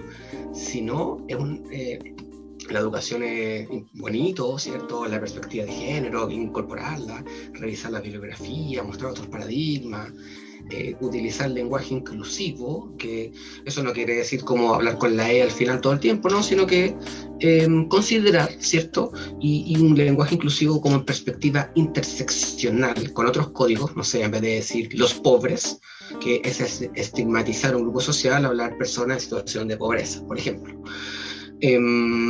Pero más allá de todas esas entradas que pueda tener como a lo educativo, si transversalmente sigue habiendo violencias, y que las hay, chuta, ¿cómo solo desde lo educativo vamos a llegar? Y por eso creo que llega directamente desde el poder legislativo, judicial, que están ahí, pero quien dice con una papa caliente en la mano, porque en este como modelo social, con esta democracia, yo creo, un poco fallida o pactada, no sé,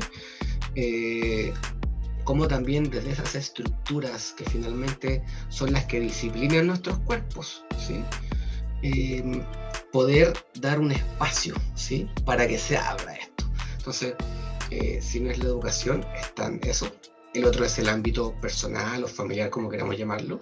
Yo creo que ahí pueden existir discusiones relevantes de visibilización, pero eso está muy ligado con la educación, como la educación también te abre en cierta medida esos espacios de cuestionamiento para llevarlos como de vuelta de la socialización secundaria a la socialización primaria, como ese ejercicio medio difícil, pero cómo te incentiva a como esa devolución o cambio. Ahora también creo que es súper importante los otros poderes, ¿no? En este caso como las redes sociales, las comunicaciones, creo que ahí también se está disputando esto. Y sí veo como con preocupación, en serio, como he visto realidades en otros países, y que por ejemplo el lenguaje es menos descalificador. Creo que en Chile como que ha sido bastante duro, como que también hay niveles de homofobia como duros, podríamos decirlo. Cuando digo duro es que como quizás sectores que no van a transar, como que uno dice, chuta, porque hay grupos que se van a dialogar, pero sabemos que hay otros grupos como que no, y de hecho va a ser anti. Entonces es difícil porque eso se transforma en violencia y ya no solo simbólica. Sin ir más lejos, la ley antidiscriminación, la ley Zamudio, vino por un caso terrible, ¿no? de tortura y crimen contra una persona. Entonces, creo que en la medida en que la educación, por un lado, nos dé como este acervo cultural, nos permita abrir cuestionamientos y quizás instalar la perspectiva de género, que es como que se hagan todas las personas la pregunta. Eso sería como mirar con ese lente. Pero si su correlato, que es las violencias, siguen así viviendo el hábitus en el mundo de la vida, es súper difícil que algo cambie, porque hay personas que van a crecer con miedo, ¿no? Que van a tener otros sistemas de vida. Ahora, haciendo la relación entre violencia y educación, que creo que es súper importante, investigar eso. Ahí al menos creo que las universidades tienen un rol súper importante de investigar la violencia de género. Creo que eso es como un llamado, como en un momento tú me preguntaste, éticamente dijiste, para mí eso es como un imperativo ético, como investigar las violencias. Sí, porque creo que es más presente de lo que se visibiliza. También, ¿qué podría contar un poco de eso? Yo hago clases, había mencionado en una U, y uno escucha relatos todo el tiempo de estudiantes. Y más allá de hablar de una U, no, del mundo universitario, hay muchas violencias, muchas instauradas. No solo como en los tratos, sino que también violencia simbólica, violencias del ámbito del poder, ¿sí? Y creo que eso, una forma es investigándola y haciendo políticas educativas. Por eso es que pensaba que en la educación superior puede ser tan relevante, porque de ahí, en cierta medida, se cristalizan políticas públicas. La universidad tiene este deber, creo yo, de pensarlas, de pensar esto que pasa en tu comunidad, en tu entorno, y decir, oye, si esto pasa, chuta, ¿cuál es la acción que vamos a tomar? ¿A través de qué disciplina? ¿Sí? Lo vamos a investigar. Entonces, y ojalá que esa investigación sea con este sentido como de acción, ¿no? No solo como exploratoria y descriptiva de sacar fotos de lo que hay, sino que de intervención, de levantamiento de cosas. Entonces, ahí yo tengo una propuesta, y esa es la que yo voy a investigar este año, y también por eso quería comentarlo. En Chile hay 13 o 14 universidades que han hecho diagnósticos de género. Entonces, en distintos momentos han sacado estas fotos del 2010 al 2020. Algunas han utilizado instrumentos cuanti como encuestas, formularios online. Otras han hecho procesos quali con entrevistas, grupos focales, mesas participativas, mixtos. Bueno, en resumen, hay universidades que han hecho estudios e investigaciones de relaciones de género en sus universidades con resultados potentes, ¿sí? Ahora, en resumen, ¿qué dicen? Que hay muchas brechas, ¿sí? A pesar de la paridad, que hay muchas violencias también, y de hecho esa violencia como entre el docente, que ahí nosotros nos hemos convocado, y la estudiante, es mucho más de lo que podemos pensar. De hecho, me acuerdo una estadística que tenía la Universidad de los Lagos, que era una pregunta dirigida, preguntaba si en el aula se habían visto violentadas o acosadas por el docente. Y había entre las respuestas como un poco todo, pero que había existido, era como de un 30%, no sé, tendría que verlo quizás para no hacer un dato errado. Al final lo vamos a dar ese dato. Pero yo decía, oye, pero es como, y nosotros trabajamos en eso, ¿sí? Yo trabajo en eso, entonces significa que está en este mundo de la vida. Bueno, distintas universidades han sacado estas fotos. Entonces, ¿cuál es la investigación que espero este año comenzar a trabajar? Y es un meta-análisis de estos 13 o 14 relatos, que podamos hacer como no un superdiagnóstico, sino que un estudio comparativo entre los diagnósticos de género que permitan por dimensión hacer algún tipo de análisis cualitativo con la información histórica que hay, con esta pasada, por ejemplo, del mayo feminista, de las tesis, del 8 de marzo, como para ver si tiene alguna especie de correlación, no es el concepto como cuanti, no, pero darle algún sentido, porque ahí hay mucha información y que a lo mejor puede ser destinada a la política educativa. Ahora, ¿de dónde salen también las dimensiones? Porque ahí uno dice, bueno, estudiar las relaciones de género en las universidades, pero ¿qué vamos a estudiar? ¿Cuáles son las dimensiones? Y ahí hay que destacar el trabajo que han hecho en México. En México tienen una línea de estudios de género súper potente, sobre todo la UNAM. De hecho, en México hay una red de género interuniversitaria que están todas las universidades. En México hay 2 doctorados también en estudios de género, uno de la UNAM y el otro no me recuerdo de la universidad. Pero ¿qué hicieron? Más o menos en el año 2010 se juntaron algunas instituciones un poco líderes en la materia, y ya visualizando como un problema social la violencia de género. La violencia de género en México también es realmente alta. De hecho, el concepto que acá tenemos del femicidio en México es el feminicidio, y está mucho más conceptualizado, o sea, desde antes, ¿no? Como en su lenguaje coloquial. Acá ya se habla del femicidio y lo entendemos, a pesar de no a veces entenderlo bien como en su configuración jurídica. Pero en México viene de antes del feminicidio. Bueno, entonces, las mexicanas, en cierta medida, han logrado levantar esto. ¿Y qué hicieron? Lograron hacer una suerte de manual, que es indicadores de equidad de género para la educación superior. Entonces, hicieron un instrumento metodológico que permite y lo han utilizado muchas universidades latinoamericanas, y de hecho casi todos los estudios de género en universidades en Chile de diagnóstico también lo han tomado, porque hicieron un trabajo de hacer dimensiones, dónde hay que estudiar y qué hay que estudiar, porque ojalá que esto fuera, y esa es mi propuesta. Ahora eso o sea, no soy el autor intelectual, pero ahí estoy completamente abogado en eso, a que estos indicadores deberían estar en los sistemas de acreditación de la calidad.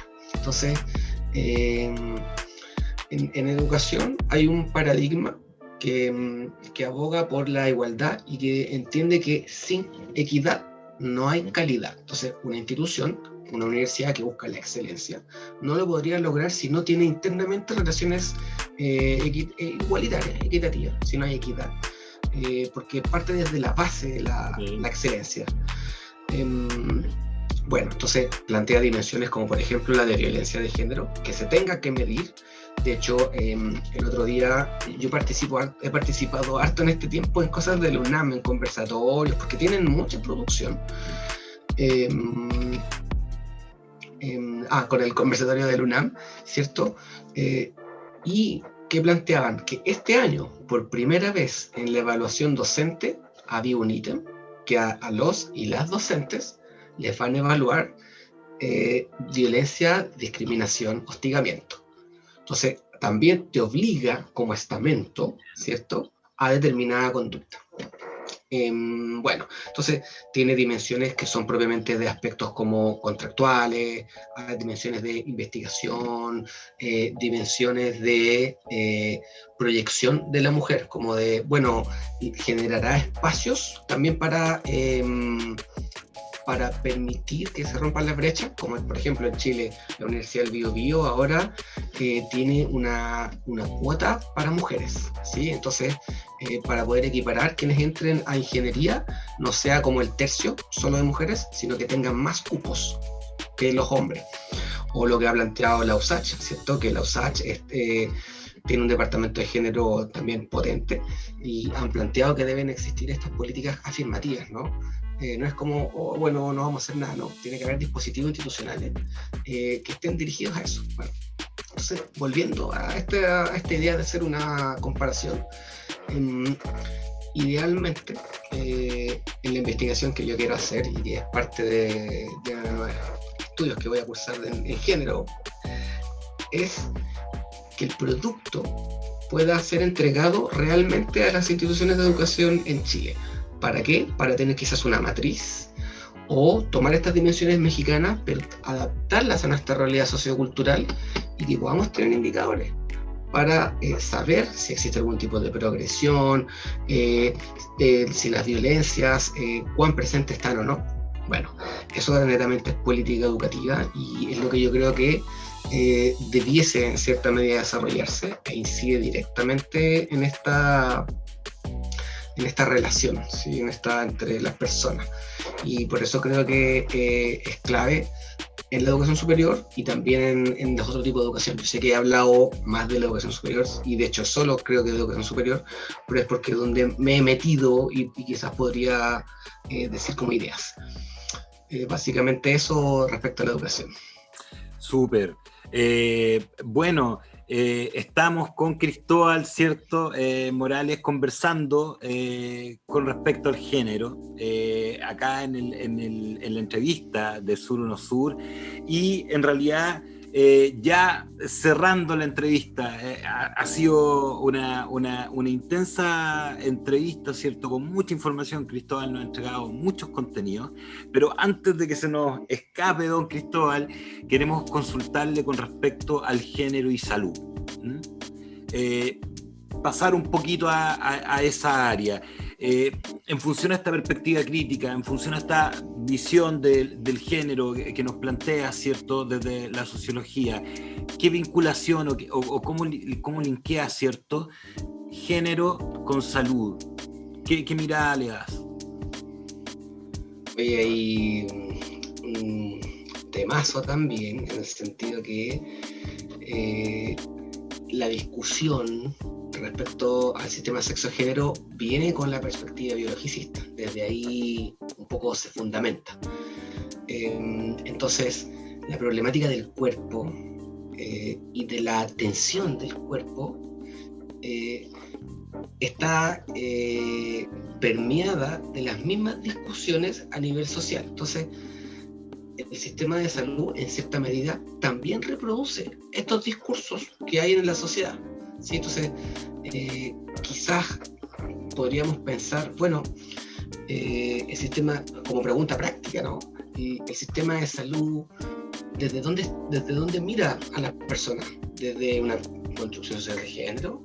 ¿Entiende el sexo como algo que constituye la identidad? ¿Qué hay? Porque va a administrar, en cierta medida, estos cuerpos, va a administrar dignidad. Mira, yo quería referirme un poco a eso, que en el momento de la atención de salud está en juego la dignidad también de las personas, ¿no? Por eso un poco a todo el sistema de salud y a sus personas participantes se les exige como un alto nivel de ética, y ahí hay compromisos profesionales, y las escuelas tratan de dar una mirada humanista, etc. La pregunta es, bueno, ¿cuándo ocurre también hay una vulneración, ¿sí? De derechos humanos, por ejemplo? Entonces, creo que para tratar de responder a esa pregunta, usar como un caso que nos permite visualizar, quizás en una pequeña muestra todavía, lo que sucede en nuestro sistema de salud, y que es la discriminación que viven las personas transgénero para el sistema de salud. Porque, claro, esa distinción de lo binario, estos puntos intermedios o puntos más allá de los ultramares, ¿sí? Cómo las personas que participan del sistema de salud lo entienden o no. Entonces, evidentemente, ahí, ¿qué es lo que podría como insertarse como dispositivo? Formación en género. Yo vi ahora que el colegio médico está haciendo, o sea, va a hacer en marzo, ¿cierto?, un curso de salud y género, como un impulso para que su personal de salud, que es muy grande en Chile y muy importante, se forme en esta perspectiva, en entender identidades de género, en saber cómo actuar en ese tipo de situaciones. Cuando digo tipo de situaciones, de, no sé, enfrentarse a alguien que a lo mejor tiene otro nombre social y la persona lo ve y es como un momento, una disonancia cognitiva, no sé, una cosa que no sabemos qué hacer. Entonces, saber cuándo también se generan violencias, cuándo tu acción es violenta o no. O también, por ejemplo, las preguntas que son del orden de la moral. Por ejemplo, cuando veíamos en el caso del aborto que alguna persona puede decir, por ejemplo, objeción de conciencia, ¿no? ¿En qué medida mi perspectiva, ¿sí?, puede también dañar a otras personas? Que digo, no, objeción de conciencia ante esto, pero puedo dañar con mi acción a la otra persona. Creo que todavía estamos al debe, ¿sí? Tuvimos la oportunidad de trabajar en un diseño de investigación, pero que hubo un acercamiento, porque para ver si eso resultaba o no, pero como con la pandemia un poco se paralizó eso, pero era para hacer una investigación cualitativa, ¿cierto?, en cuáles eran los conceptos asociados al género de trabajadores de un par de hospitales. Y con ciertos supuestos o hipótesis que están planteadas previamente. Y es que al no existir una estandarización en los procesos de formación, y volví como a la educación, en los procesos de formación del personal de salud, necesariamente en materias de género, discriminación, acoso, hostigamiento, etc., los problemas sociales que están en el mundo exterior se reproducen en el sistema de salud. Y así como, si lo vemos en lógica interseccional, las personas más perjudicadas también serían las mujeres de nivel socioeconómico bajo, las mujeres de pueblos indígenas, las disidencias sexuales, son quienes tienen mayor problema en la atención de salud.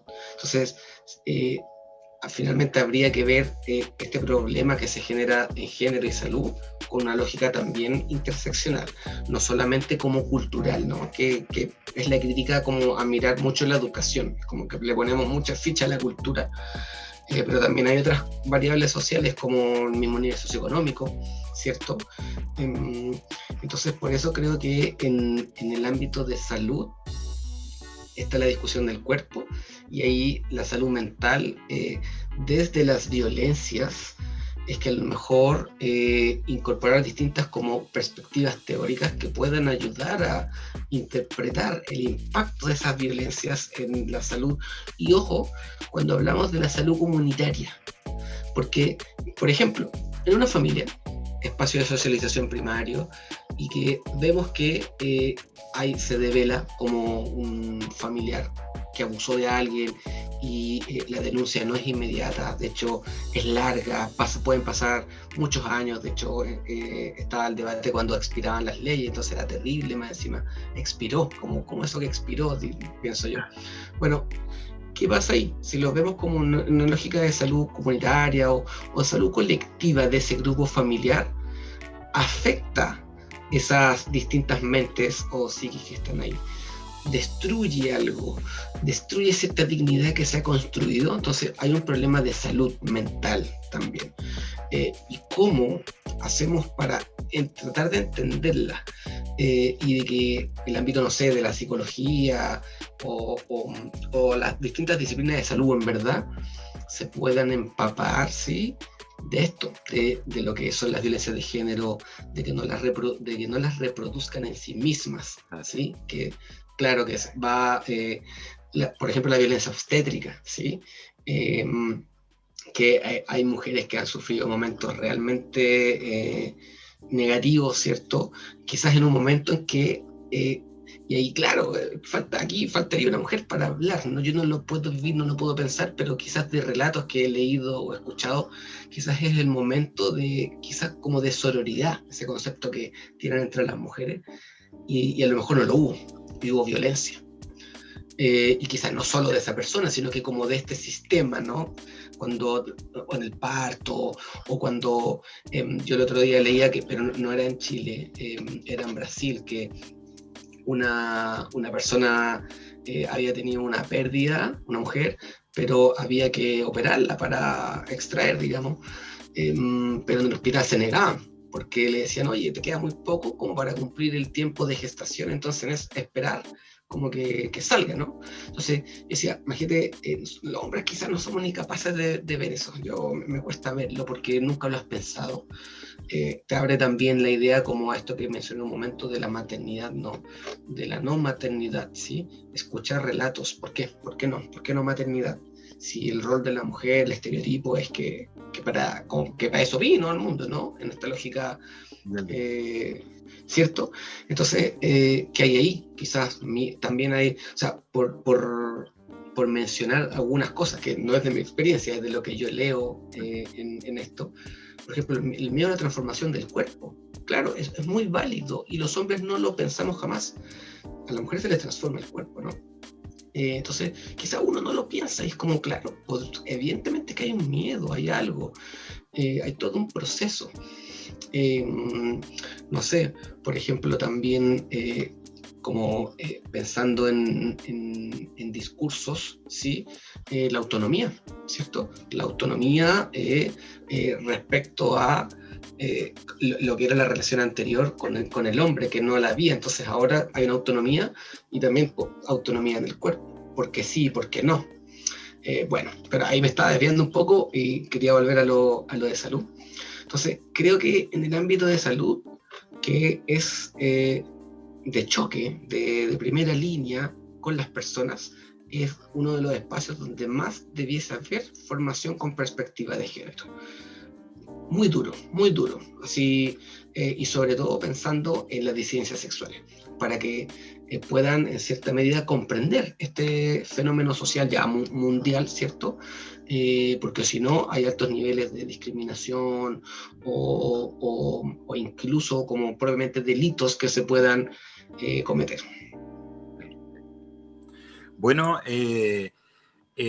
darte las gracias, Cristóbal, por tu tiempo, por la posibilidad de explicarnos, ¿cierto?, de manera extendida la perspectiva de género, desde esta mirada sociológica, desde un punto de vista más crítico, tantas conversaciones que hemos tenido con respecto a este tema, yo creo que poder colocarlo, ¿cierto?, en un registro como este es súper potente para los estudiantes, para la comunidad de ciencias sociales y salud mental de la región, es muy, muy importante. Darte las gracias por tu tiempo, por tu disposición, por el conocimiento entregado.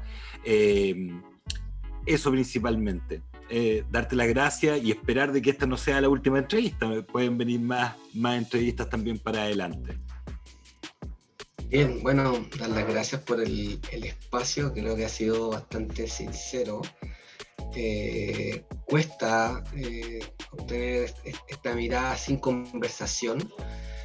Ojalá que haya sido fructífero. Creo que hay muchas ganas por mi parte, por aprender, por profundizar. Y para cerrar un poco, una última idea, completamente.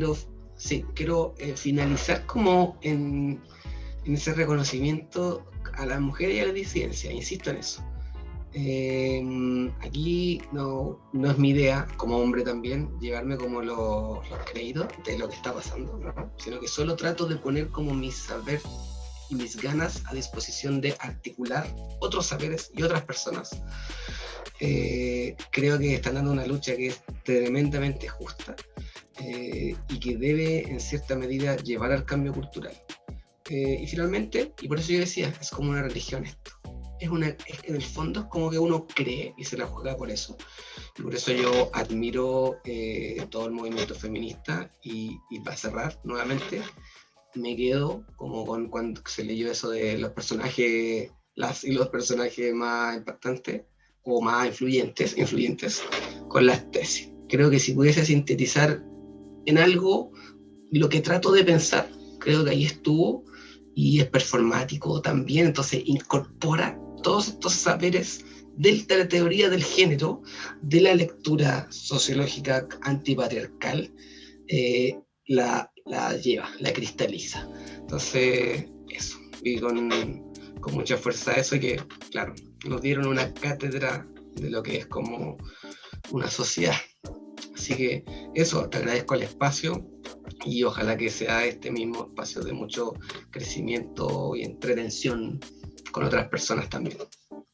Cristóbal, lo mismo, darte las gracias por el tiempo y la disposición, ¿cierto? Y es un lujo y un gusto poder escucharte como siempre, como en tantas ocasiones. Bueno, y a ustedes, ¿cierto? También agradecer por la disposición, agradecer por el tiempo y por escuchar, ¿cierto? Nuestra entrevista que con tanto cariño y esfuerzo la hacemos. Recuerden suscribirse al canal y darle like. Esto es Sur o No Sur, Psicología desde el sur de Chile. Nos vemos en una nueva entrevista. Saludos, que estén muy bien, cuídense.